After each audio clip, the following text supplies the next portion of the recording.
Well, ladies and gentlemen, it's good to be back. We, the people, Let's Talk, have been on a hiatus several months for a number of reasons, but it's good to be back. And we're going to have our weekly presentations, basically covering all the topics that are under the sun, on top of the sun, below the sun. Anyhow, what I want to do is have this opportunity right now to read something here. And I had written this some time ago. I want to pay homage and offer gratitude to those men and women who have sacrificed their lives, placed in harm's way, and those who continue to serve this great country in protecting our freedom and dedicated to the preservation of life, liberty, and the pursuit of happiness. This is something. We have so many individuals that disrespect our flag, what it symbolizes, what it stands for. And I think it's about time that, words have meaning, definition, and that we really truly honor those individuals who sacrifice life and limb for what this country has been built upon, okay? The foundation. Anyhow, without further ado, I'd like to introduce my guest. His name is Wes Huff. He's a good friend of mine. And the topic for today's presentation is basically voter integrity, election integrity. And he serves on a committee, or did serve on a committee, where we did a lot of research and investigation. Wes, tell me about yourself. Well, I worked for 25 years in the defense industry. And interestingly enough, my first job, when I started doing that, was trying to apply Japanese management techniques to the defense industry. This was way back in the day when the F-16 fighter plane was just coming into production, and I worked on that for 7 years, and that was my first entry into what I call business systems development, because I was looking at how the defense industry operates and what we could do to change things and dramatically improve the quality of our products. And from there, later on, I basically spent most of the rest of my career becoming a business systems developer. And that has played a big role in my looking at the voting systems. All right, let's get down to the nitty-gritty. Why get involved in this election integrity, voter integrity? We supposedly have the gold standard in the state of Florida, and there are other states that are maybe comparable or less comparable. So what's the big deal? There doesn't seem to be any real difficult problem. We have a great voting system here in the United States. Tell me. Well, let me just start by telling the story of how I got involved in all this. I was working with the Trump campaign, and then some people knew that I was a really smart guy, and they asked me to take a look at the voting systems. And they didn't know I was a business systems developer, but they knew I was a smart guy. So I started by looking at what happened in Georgia, and I got a list of all the fraud that was in Georgia, and I said to myself, how are we going to stop this? And so I wrote a specification for a system called the Tamperproof Voting System, which would stop all that. Okay, so what happened after that was we knew we could never get that passed, and so what we decided to do was to go and start doing some research and some work into the system to see what was really going on. So we did an awful lot of work with computers and analyze the system, and we had hundreds of people go out and do door knocking and find out what was going on. And we found out that the system is in much worse shape than most people think. And we found out that one of the reasons for that was the fact that the laws had been sort of systematically corroded and Isn't corrupted. that an exaggeration, though? Well, there are some laws that directly contradict each other. Oh, come on. I mean, they say one thing in one paragraph and say exactly the opposite thing in another paragraph. For example, there's a law that says that you have to have an address of legal residence if you're going to vote out of that, and you have to give your apartment number. And then at the very next sentence it says, but you can still register to vote and vote if you don't have an apartment number. That's a direct contradiction. And that's in Florida statute? That's in Florida statutes. And then the other thing is, probably the most striking thing about the Florida laws is that if I move to New York and die, I will never be deregistered, because there's nothing in the law that triggers the deregistration process for me in that situation. There's there's all sorts of complicated rules on how you deregister people, but until you get something that will push you into one of those paths, you won't get deregistered. So again, if I'm in New York, nobody's going to know that I died, and nobody's going to know that I moved. Okay, and they'll never deregister me. So you don't think basically that what we have is fair, accurate, a good handle on it, transparent, so on and so forth? Well, the main problem is the fact that 2020 changed everything. Okay, when Mark Zuckerberg spent $469 million to actually take over the election operations, when George Soros spent huge amounts of money to buy off selected politicians, everything changed after that particular moment. And we have to do a much better job and a much tougher job right now because everything is different now. You know, this terminology that they've used relative to the election statutes, everything that's transpired, they use the term contradictions, confusion, confounded, errors, irregularities, ambiguities. Do you think it's really widespread? Well, there are two basic issues, okay? The first issue is how accurate is the voter registration database? That's all the people who are registered to vote. And we believe it's not very accurate for a whole range of reasons, mostly which have to do with the way the laws are written. It's hard to deregister people. It's easy to register people who shouldn't legitimately be registered. But there are also election crimes. And there are people that are voting with absentee ballots who shouldn't be voting with absentee ballots. Right now, the best crime that we have, and the simplest, is people that register to vote and vote out of private mailboxes. So what's wrong with that? Well, it's a UPS store, or it's a post office, or if it's a FedEx places, and they don't live there.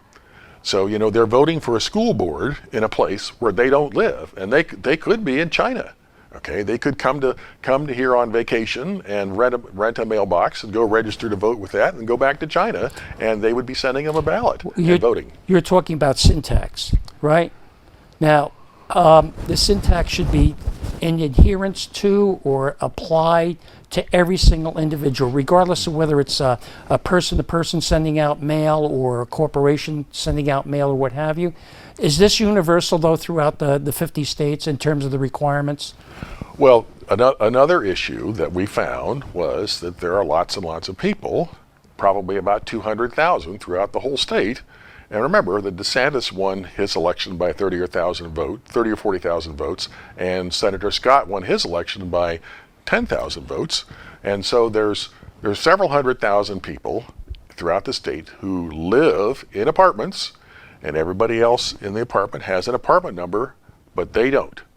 And the problem is that if you want to send a voter information card to that person, or a vote by mail ballot to that person, or some other notice to the person, you can't send it to them because you don't have their apartment and you don't have a complete address. And in fact, we actually did a test where we sent out 20 postcards to these people, and 10 of them came back as non-deliverable. And the other 10, nobody has any idea for sure where they went. So one of the basic issues is that almost all the supervisors of elections don't feel like they have to follow the Postal Service rules. Okay, and that's in two parts. The first part of the rules is they don't think they have to put a complete address on it. They think they can mail something without putting a complete address on it. Well, I'm going to interrupt. On the registration, voter registration form, doesn't it indicate things that have to be provided in terms of your name, your address, and if you happen to live in an apartment or a slip, boat slip or what have you, that is required. And if you do attest to the fact that all that information is true and you've actually lied, okay, isn't there what's the penalty? Or it's a third-degree felony. Third-degree felony, $5,000 and or 5 years in jail. Okay, I don't think that's actually being enforced. Well, and that is a major issue because the standard uniform voter registration form, okay, is what I call a system control. It's a mechanism that you control how the systems work. For example, it has a box on there that you have to check to show that you're a citizen, and you're swearing in essentially that you are a citizen. That's what you call a system control. But the way the laws are written is they're essentially allowing people to lie on the form by not putting their apartment number on there. Now, if you the idea that on the day that you're registering to vote, you somehow don't know where you live and what apartment you live in is just utter nonsense. Okay, so by not enforcing the rules of making sure that people put their apartment number on there when they have one, what they're doing is they're undermining the integrity of that system control. They're undermining the effectiveness of that piece of paper in stopping all kinds of fraud. Because everybody now knows that you can put whatever you want to on that. And one of the big problems we're going to be facing is if the Biden administration imports hundreds of thousands of illegal aliens into the state, are they going to be able to go vote? And all they got to do is just check the box that they're a citizenship and fill it out, and there you go, they can vote. There won't be anything to stop them unless people say, okay, well, we got to enforce the rules here and make sure that if you lie on this form, you're going to be prosecuted. Because it's a crime. Because it's a crime. It's a crime. What about ID? Well, can we improve on the identification for legitimately having individuals that provide the credentials indicating that they are truly a United States citizen, they live in a particular town within the United States? Yeah, well, the main problem with the voter identification issue in Florida, most people don't realize this, is that it's been systematically corroded. Everybody thinks if you're in Florida, you have to have an ID to vote, okay? But you really don't, the way the laws are written right now. For example, you could go and have a community association ID card from New York. And you could go down there and say, hey, I'm here to vote, here's my identification. And they can't say, hey, it says on here you're from New York. What are you doing with voting here? It says here you're from New York. They're not legally allowed to question you about that. And then another rule that they put in is they said that people that are 65 years and older don't have to produce identification either. And that's another horrible mistake. Fortunately, when I went to vote, they asked me for my driver's license, and so there I gave them my driver's license, and that proved who I was, and that I was that I had solid identification. But they asked me for it. But I could have said to them, hey, I'm not giving it to you. I'm not going to show you my driver's license, and they probably still would have had to let me vote. That's a problem. What about digital signature versus wet? Well, the main problem with digital signatures is that when you go to the Department of Motor Vehicles and you register to vote, they're going to have you sign with your finger one of these tablets. And then if you ask for a vote by mail ballot, you're going to have to sign with a pen with a wet signature the outside of the envelope. Okay, so what's going to happen is when your vote by mail ballot envelope comes in, they're going to pull up your digital signature from the DMV and compare it with your wet signature, and there's no way that you can compare those. Anybody who's gone to Walmart or anything like that and used their finger to write their name on one of those tablets knows that there's no way that's going to match your signature. So right now, the primary mechanism that they have to authenticate the vote by mail ballots is a signature comparison, and yet if you use a digital signature and a wet signature, it won't just flat out won't work. Something came to mind, chain of custody. That's a big question mark, isn't it, when it comes to the voting process? Well, there's a couple places where the chain of custody is a big deal. One of those places is if you live in an apartment, you don't have an apartment number, and someone sends a ballot out to that address with no apartment number on it, where does it go? I mean, if it's a university in a big dorm complex, it could go to the central headquarters guy, and he could then pass out all the ballots. Or you can also have a situation where you have a nursing home where the ballots go into the front office. Now, the problem with that is that the Democrats have a long history of, especially in Chicago, of putting people into nursing homes and stuff like that so they can go around and collect all their ballots and vote for them.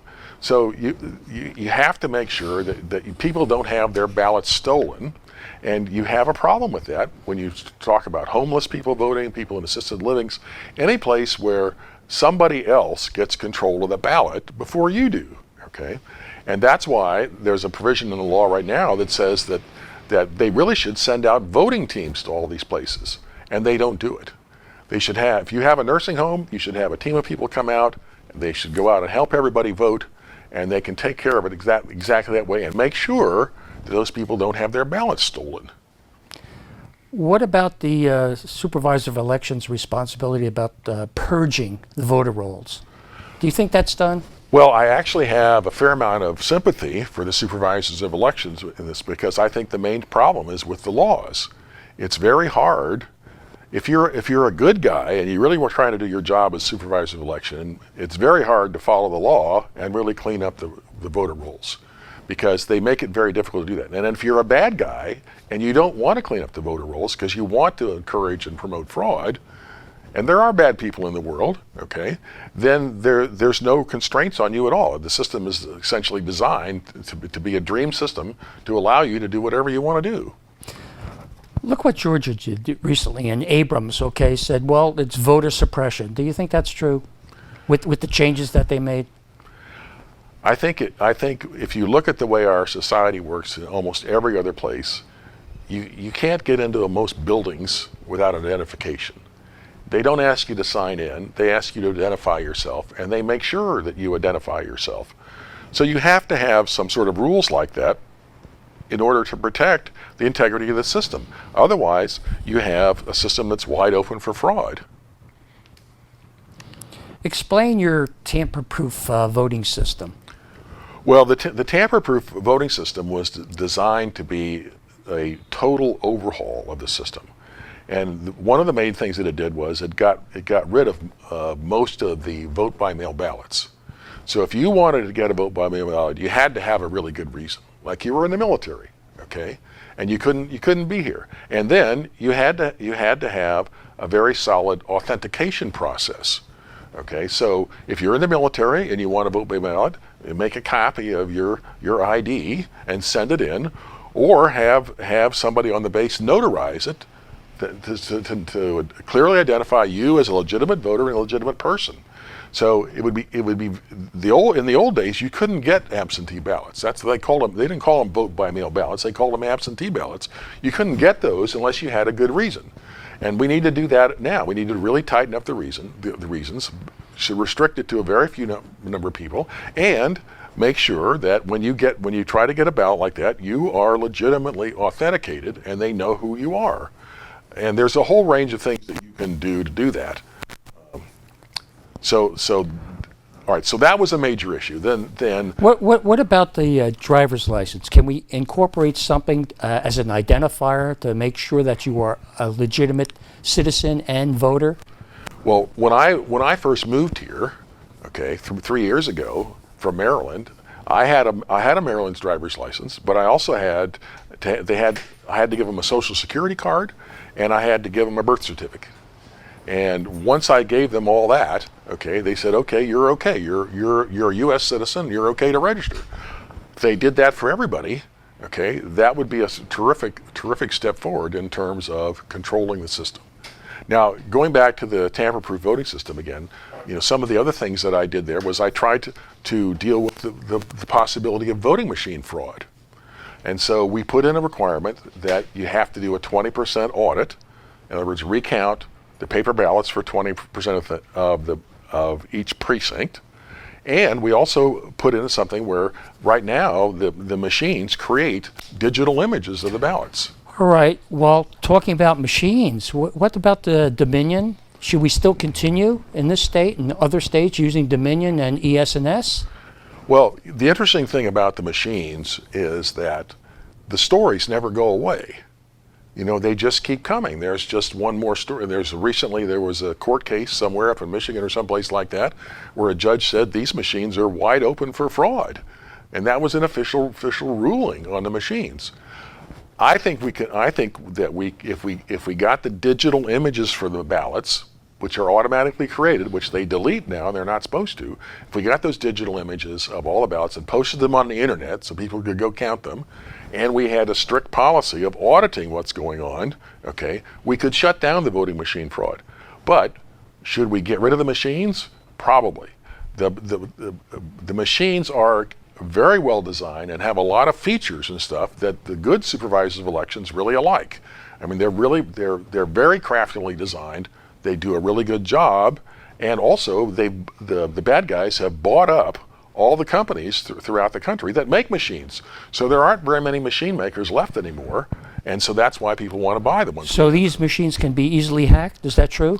Well, the main thing that I am concerned about is, people talk a lot about the Chinese using the built-in modems in the systems to be able to do that. But the main thing that I am concerned about is insiders. If you're a bad person and you want to go in and change the vote totals, and the machines have the built-in capability to do that, and the ability to erase the system logs, okay, that's a really serious problem.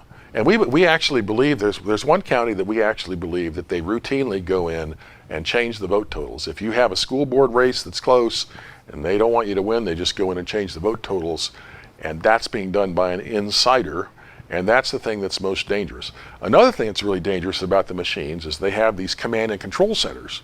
So if you start with early voting and vote by mail ballots coming in, you can route the information from all the ballots to this command and control center, and you can see exactly how the election is going and how every race is headed.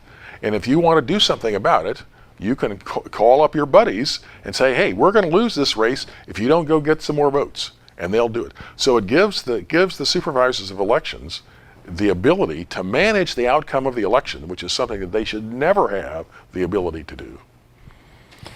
Do you think, well, they're using this cliche, with major changes in statute requirements, okay, making the law less confusing, confounded, maybe, hopefully, eliminating these ambiguities, that we're going to make it easier to vote and hard to cheat? Well, most people think that we need to have everybody vote on one day, okay? We need to go back to that system because it prevents what I was just talking about, being able to find out what's going on. When I wrote my set of proposals, I said, well, let's do a week, okay? So let's start a week before the election day, and you can vote for a whole week before the election day. That was sort of a compromise.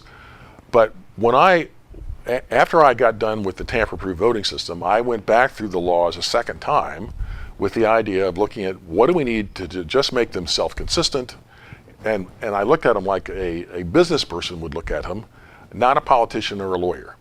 So for example, I said, well, everybody should use the same standard uniform voter registration form. If you're gonna register to vote, everybody uses the same form. So I came up with 47 things like that need to be fixed. Just to clean up the laws the way they are, not to overhaul the system, just to make everything self-consistent and more logical and more common sense. So did that answer your question? I think it does. Now, I'm concerned about the politicians, their viewpoint on that. Both Democrats, Republicans, non-party affiliation and everything else, that they like the system the way it is. And they like the statutes being confounded, irregular, where they could take advantage of this. Yeah, the problem is that the establishment guys like the system the way it is because they know how to game the system to their own advantage. But the problem is that at some point you can have some really bad people get enough control over the system that they'll just wipe out the elections. There won't be elections anymore. Okay, that's the real problem. So you can't really tolerate something that allows people to game the system to their own personal advantage. You know, it's in the end, it's going to wind up being like Venezuela, where there aren't any elections anymore. So any of the Republicans or establishment people who think that they can continue to use the system the way it is and that somehow they're going to be all right, that's not going to happen.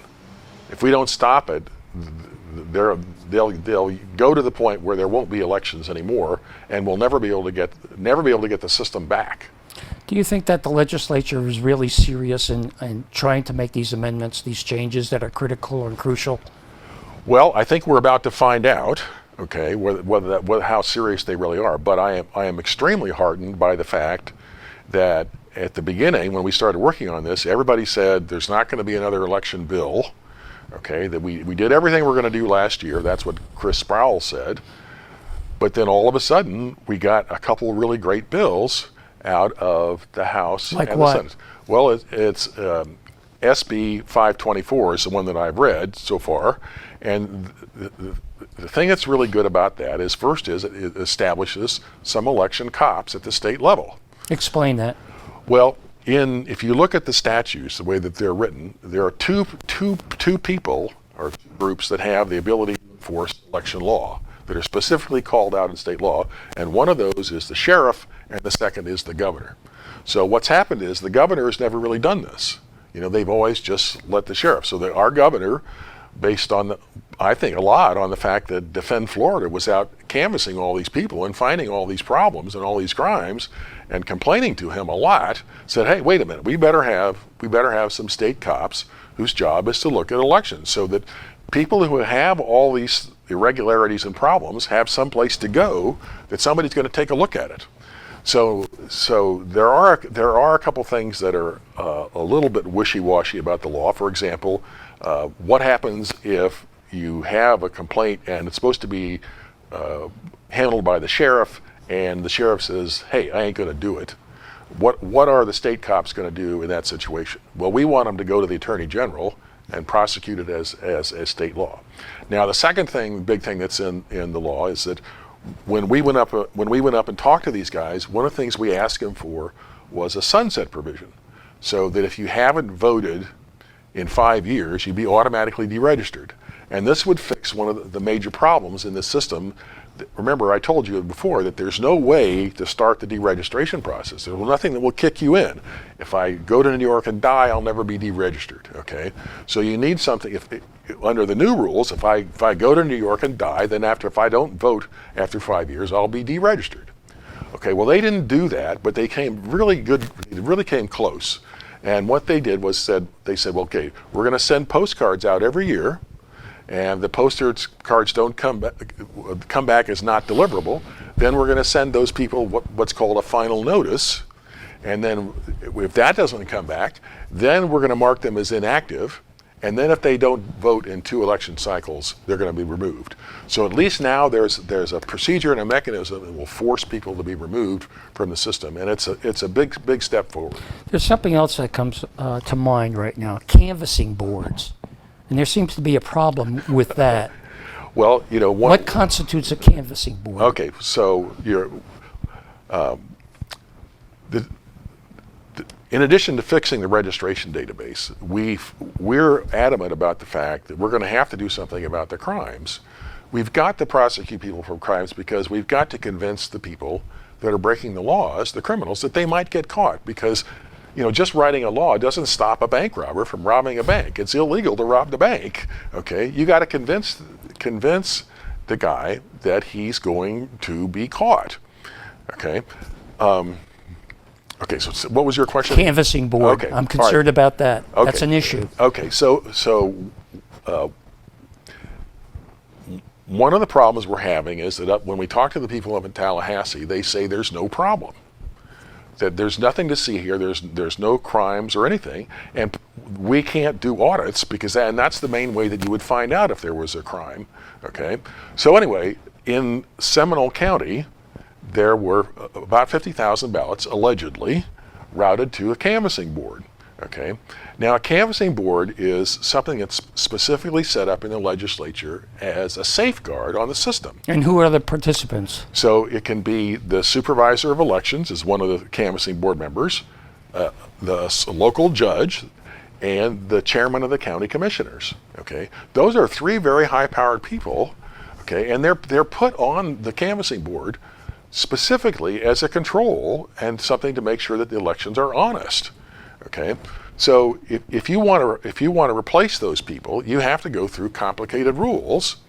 And first of all, you can't just replace somebody on the board because it's every one of those people has sworn an oath of office when they come to office, and everyone has a clear duty to do that job because of their oath of office and their jobs. They can't just get out of it.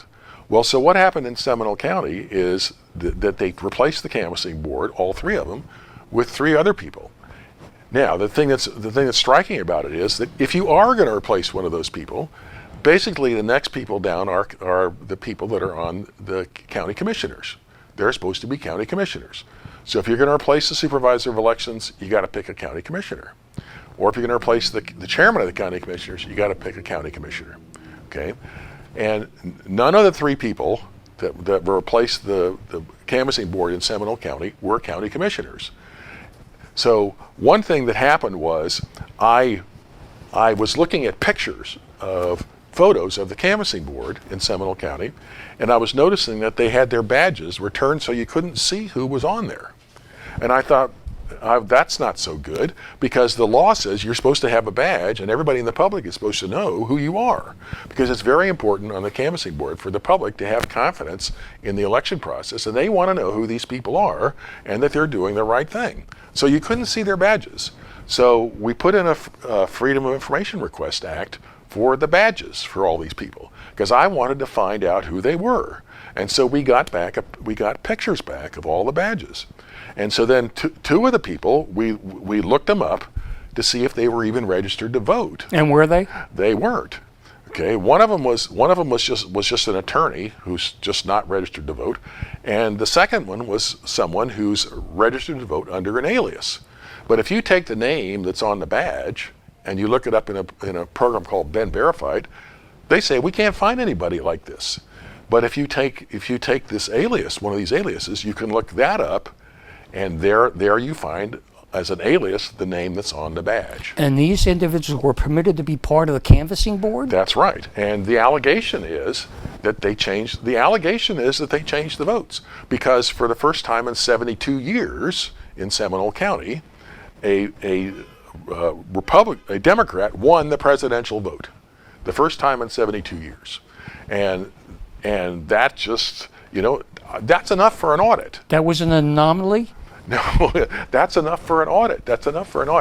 So interestingly enough, last night we had a meeting with the Seminole County Republican Executive Committee, and they passed a resolution calling for an audit.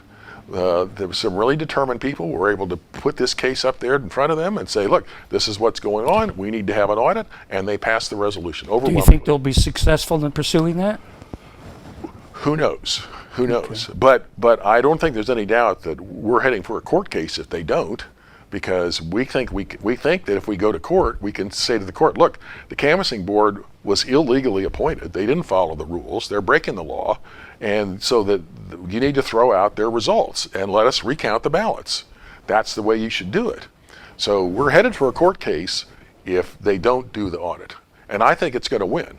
Okay, I think it's a very, very solid case, and I'm pushing for it. The main reason interest that I have is I believe that there's a lot of voting fraud. We have to show it, and we need to get audits to be able to do that. So here's a case where we suspect there's fraud. Let's get an audit. Let's find out what the truth is, what the facts are, and let's let everybody know. It's as simple as that. I have one more thing, and I'll present it. I've been a poll watcher for many, many decades.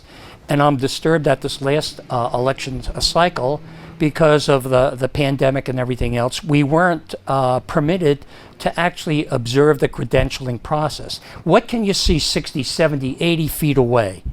You can't validate or confirm the fact that that individual has the appropriate credentials to identify himself or herself as a registered voter, legitimate voter. And that bothers me. And I hope that we could have this clarified for the 2022 election cycle. I'd like to be within arm's distance to watch that individual, and if I want to make that challenge, I have a credible challenge that could be presented to the clerk and hopefully rectified. It's really disturbing if individuals can't see anything during this whole process. What I think you could probably agree with. Well, let me just add to that in Orange County, 45% of the ballots were vote by mail ballots, and in Pinellas County, it's 61%. And there's no poll watchers over that process. So we need to have poll watchers watching that part of the process, because remember, poll watchers were put in place to make sure that whatever they were doing was all correct. So now we have half the ballots going through in another whole system. We don't have anybody watching them. Okay, so there needs to be poll watchers there, and the poll watchers need to be able to really watch, because that's the main way that you stop people from doing bad things, is you make sure they know they're going to get caught. The other thing that comes to mind, and this is based upon my observation, my involvement as a poll watcher, individuals coming in with a family, friends, and not signing an affidavit requesting or indicating that individual has verified the fact that they need assistance. I've seen individuals, and I could attest to this because I actually observed this, where individuals would go as a group, okay, to the voting booth. And I would question the poll clerk, what have you. Well, did they sign an affidavit? Well, I'm too busy in order to do the job. To verify that that person who is so-called a legal voter, okay, needs assistance, be it in interpreting things or just being able to read and maybe go through the ballot and do the right thing. That is very, very, very disturbing to me. Well, one of the things that the issue that you're raising is essentially what I call the concept of local control and local oversight of the elections. And so one of the main things that I'm doing right now is trying to get the local Republican Party groups to step up their local oversight of the elections. I don't think you can depend on people in Tallahassee. You've got to do this stuff yourself. You got to have your poll watchers out there. You got to know how the systems works. You got to be doing everything you can to have oversight of the election process. And we're actually putting together some new computer technology and new methodologies that we want to give to the Republican Party groups that will enable them to do a much better job of monitoring what's going on in their local elections. And we're trying to get the local Republican Party groups to step up and recognize that everything's different now. You got to do things differently. You got to be much tougher about the rules. You got to have much more oversight. You got to check everything, because that's the only way that you're going to have an honest and fair election. Well, listen, I think this is going to be the end of our discussion. I'm very happy that you came here and was able to explain the process, the research that was done to validate that we do have problems, and it is widespread. Okay, and we may have individuals classifying that we have a gold standard here, but I think it's far from that. We aren't even the zinc standard. Yeah, the amount of evidence that we have that there's serious problems is really striking. It's just absolutely striking. Well, Wes, again, I thank you very much. Ladies and gentlemen, this concludes our episode here of We the People Let's Talk. See you next time.